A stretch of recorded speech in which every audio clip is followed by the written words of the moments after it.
beaucoup. Cher Jacques, cher doyen, cher maître, mesdames, messieurs, je remercie d'abord le professeur Renard de son invitation, très honoré de participer à cette brillante réunion. J'espère être à la hauteur. Alors surtout, merci pour le challenge de succéder à mon collègue chirurgien. Je crains d'être un peu moins spectaculaire, mais je pense que vous verrez, nous partageons des préoccupations communes. Alors, je vais aborder la question, pas de la psychiatrie en général, mais de la dépression, pour voir comment la santé connectée peut essayer un jour de rattraper les robots chirurgicaux pour améliorer les soins pour les patients psychiatriques et pour les patients déprimés. Alors, juste en une diapositive, le problème de la dépression, c'est un problème majeur de santé publique. Cette étude du Global Burden Study, très récemment publiée, montre que la dépression occupe le 13e rang des pathologies dans le monde en termes de fardeau, compte tenu du fait que c'est une pathologie qui débute chez l'adulte jeune, qui est souvent chronique, récidivante, qui s'accompagne de handicap, d'invalidité, d'une mortalité prématurée, notamment par suicide. Et si l'on se limite donc suicide, tentative de suicide, au 22e du fardeau de l'ensemble des maladies, donc derrière les pathologies cardiovasculaires, le diabète et quelques autres. Et si l'on se limite aux tranches d'âge des sujets adultes, la dépression monte au 6e rang en termes de fardeau, et chez les adolescents au 4e rang, je vous disais, des pathologies qui commencent chez les sujets jeunes. Alors, comment expliquer ce fardeau de la dépression? La première chose, c'est que même si nous avons des traitements relativement efficaces, antidépresseurs et psychothérapie sont relativement efficaces, juste en un schéma pour dire que un patient déprimé un tiers des patients déprimés ne seront plus déprimés après un premier essai d'un antidépresseur. Quand le premier essai n'a pas marché, un tiers des patients déprimés ne seront plus déprimés après un deuxième essai. Et alors après, ça se complique puisque finalement, un tiers des patients resteront déprimés malgré 4 essais successifs consécutifs d'antidépresseurs, ce qu'on appelle des dépressions résistantes. Donc, comment essayer d'aborder cette question si les antidépresseurs sont globalement efficaces, mais manquent quand même d'efficacité? Eh bien, on a quand même des perspectives. Juste un mot pour aussi coller à l'actualité, à la presse récente. On a actuellement à disposition des antidépresseurs qui sont extrêmement efficaces, comme la kétamine. La kétamine est connue comme étant une drogue de rue, mais avant, c'est aussi un anesthésique, c'est avant un traitement antalgique, et c'est maintenant un traitement antidépresseur extrêmement puissant, recommandé dans la dépression résistante ou dans les dépressions suicidaires. Et puis les nouveautés, donc c'était l'Obs de la semaine dernière, le LSD, le retour de la contre-culture, espérons, le LSD, la psilocybine, qui pour l'instant à l'état de recherche, mais sont des traitements extrêmement prometteurs, notamment dans la dépression, avec un papier, vous le voyez, publié dans le très prestigieux New England Journal of Medicine, il y a quelques semaines. Donc, nous ramons un peu avec les traitements de la dépression à l'heure actuelle et déjà des pistes s'offrent à nous pour très probablement, avec les traitements antidépresseurs, changer le panorama dans les prochaines années. Alors, il y a un premier problème. L'autre problème aussi, c'est que la majorité des patients qui souffrent de dépression ne reçoivent pas un traitement correct pour la dépression. Ça paraît ça paraît très surprenant, mais ici, des données très récentes aux États-Unis sur les 10 dernières années, mais je vous assure que l'on peut confirmer ici, 50% des patients déprimés n'est pas traité pour sa dépression, 40% reçoivent un antidépresseur, 30% voient un professionnel de santé mentale, c'est-à-dire qu'il existe un écart extrêmement important entre les patients et l'accès aux soins, et ceci, encore une fois, est extrêmement vrai en 2021 à Montpellier, où pourtant il y a sûrement plus de psychiatres que de bistrots. Donc, un autre deuxième enjeu, si les traitements sont relativement efficaces ou inefficaces, en même temps, il y a un vrai problème, c'est que les patients ne reçoivent pas ces traitements qui pourraient être efficaces. Et c'est là que la santé connectée, la santé mobile pourra changer considérablement le panorama, c'est-à-dire permettre d'amener les soins aux patients qui ne reçoivent pas ces soins. Ça, c'est le premier objectif. Et le deuxième objectif sera de mieux caractériser les patients pour essayer d'affiner les stratégies thérapeutiques, un peu comme on l'a vu précédemment.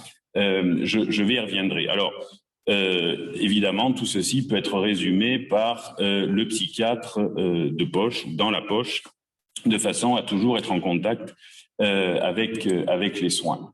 Et effectivement, juste un mot sur le développement des smartphones et de la santé connectée.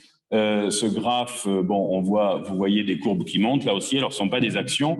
C'était un papier de Nature qui montrait que ces courbes qui montent, qui augmentent, montrent au cours des 10 dernières années l'explosion exponentielle de l'utilisation des téléphones portables, d'Internet, du Wi-Fi et des smartphones, si bien que, à l'heure actuelle, si bien que le smartphone est considéré comme étant l'avancée dans l'histoire de l'humanité qui s'est le plus rapidement répandue, à laquelle on a le plus rapidement adhéré, et si bien que toutes ces technologies sont maintenant plus répandues à la surface de la planète que l'eau potable.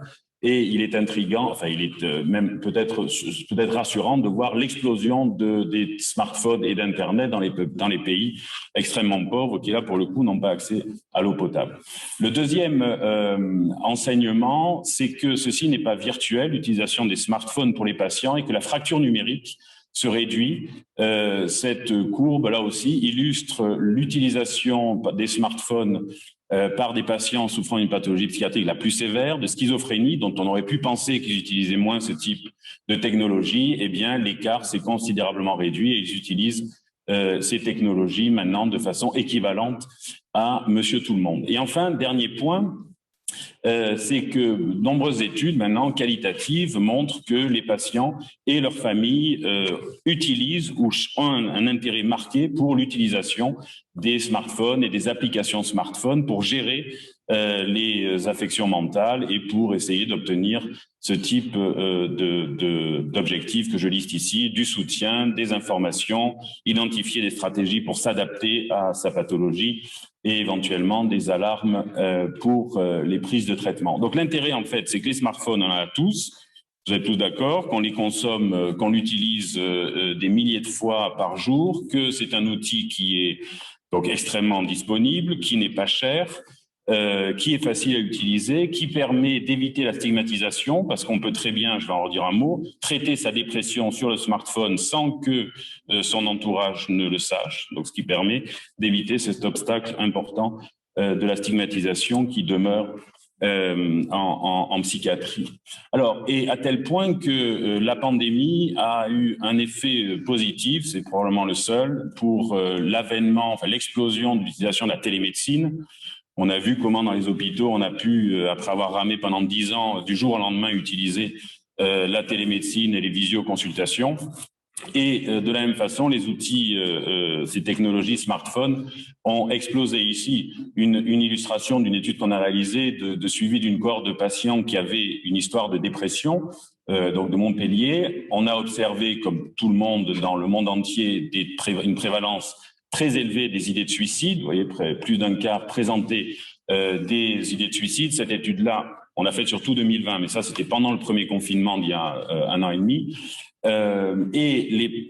Plusieurs prédicteurs de la survenue d'idées de suicide chez ces patients, notamment la solitude, qui était quand même la préoccupation majeure pendant cette pandémie et pendant les confinements, l'isolement social étant un autre fléau de santé publique. Et il était intéressant d'observer que les contacts virtuels quotidiens protégeaient vis-à-vis de l'apparition d'idées de suicide. Et on en est absolument persuadé, quand on regarde toutes les données issues de l'année 2020, qu'il y a une différence entre la souffrance exprimée de la population et notamment les gestes suicidaires, et qu'il est très probable que WhatsApp, FaceTime, les apéros Zoom nous aient considérablement aidés et pu aider également les sujets les plus vulnérables. Alors, une autre préoccupation donc, qu'on peut partager entre psychiatres et chirurgiens, c'est la question de cette explosion dans le développement de la santé connectée.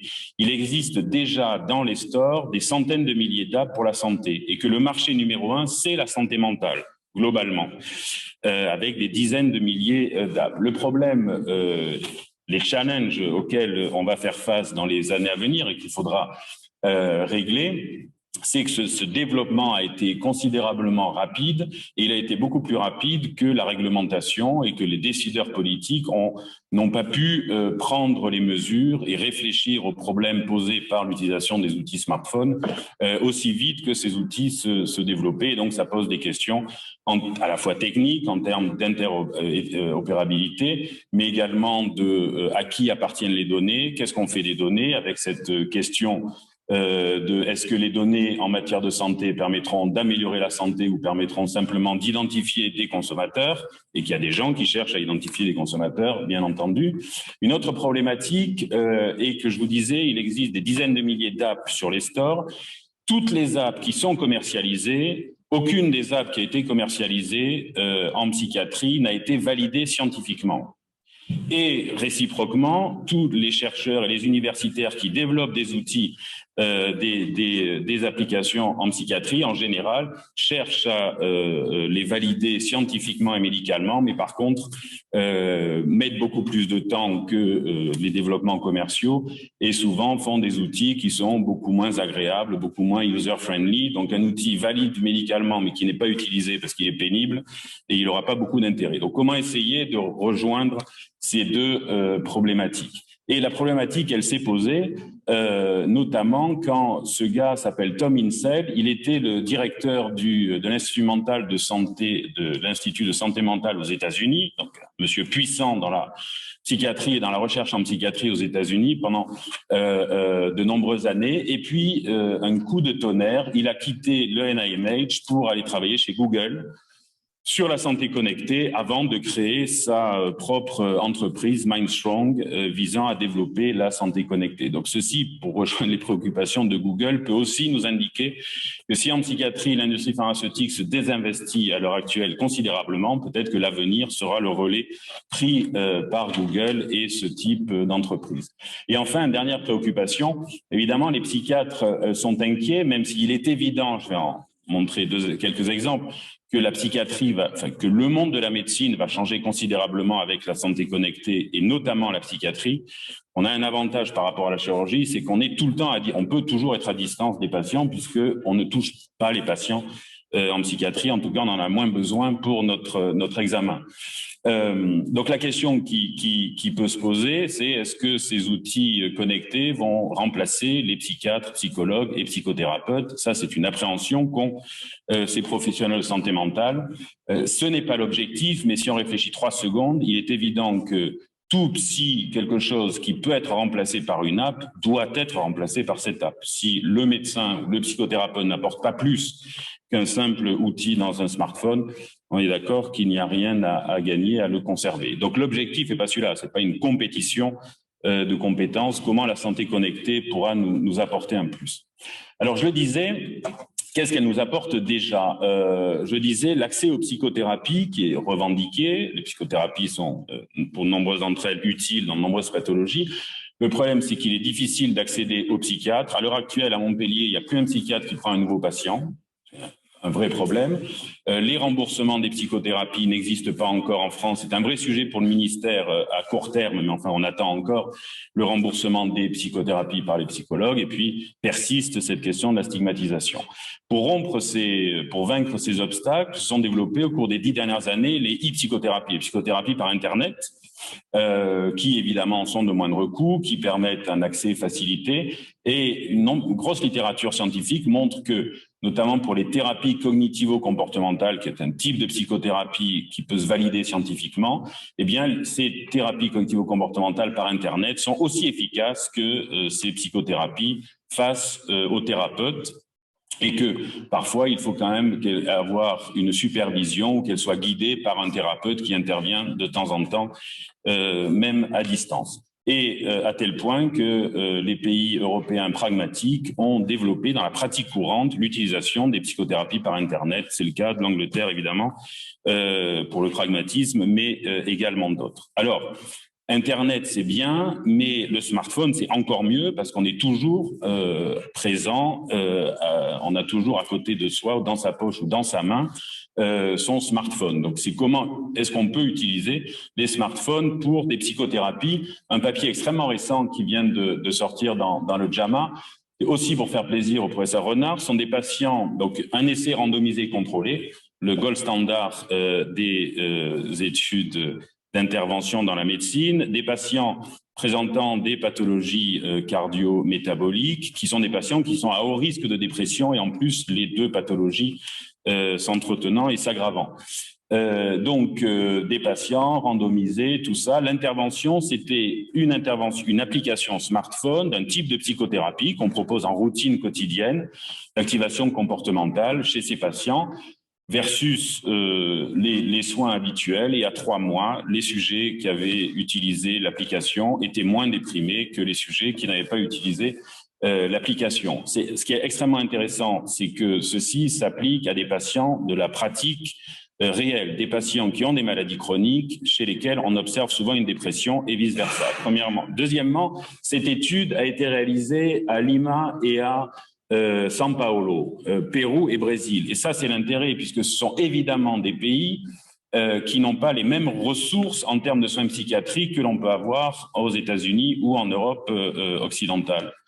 Donc ceci pour montrer que chez des sujets qui n'ont pas accès aux soins, dans des pays où il y a peu de ressources de soins, l'application smartphone, la psychothérapie par l'application smartphone peut traiter la dépression. S'il n'y a pas de smartphone, les patients, ils n'ont aucune chance, ces patients-là n'ont aucune chance d'être traités. Dernier point, évidemment, un traitement, il est efficace quand on l'utilise, c'est la problématique importante de l'utilisation des apps. On utilise tous des apps, mais enfin, au bout d'un moment, on peut se lasser, et puis on n'a pas envie forcément d'utiliser l'application tous les jours de façon répétée pendant plusieurs semaines.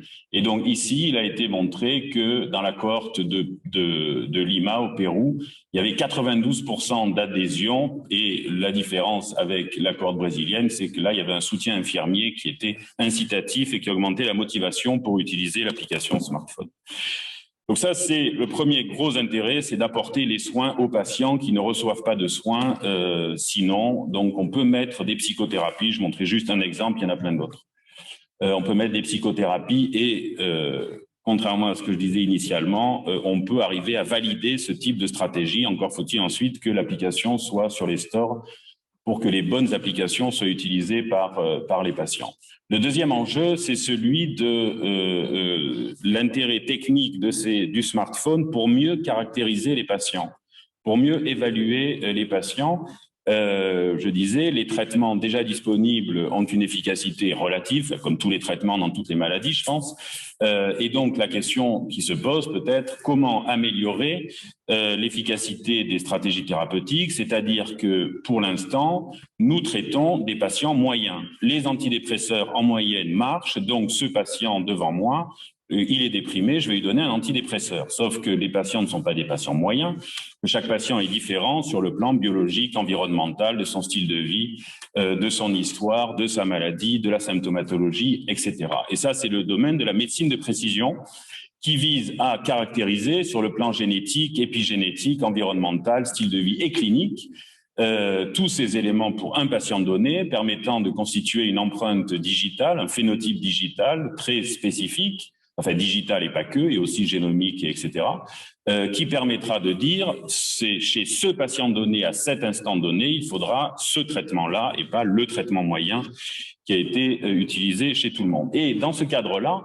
l'utilisation des smartphones permettant donc d'aboutir à un phénotype digital est extrêmement intéressante. Deux exemples. Donc l'idée, quelle est-elle? C'est que le patient va s'évaluer sur le smartphone quelques fois dans la journée, plusieurs fois, plusieurs jours dans la semaine, et dans le champ de la dépression, va répondre au smartphone sur des petits questionnaires extrêmement simples pour permettre d'établir son état émotionnel, son état psychologique, son comportement, etc.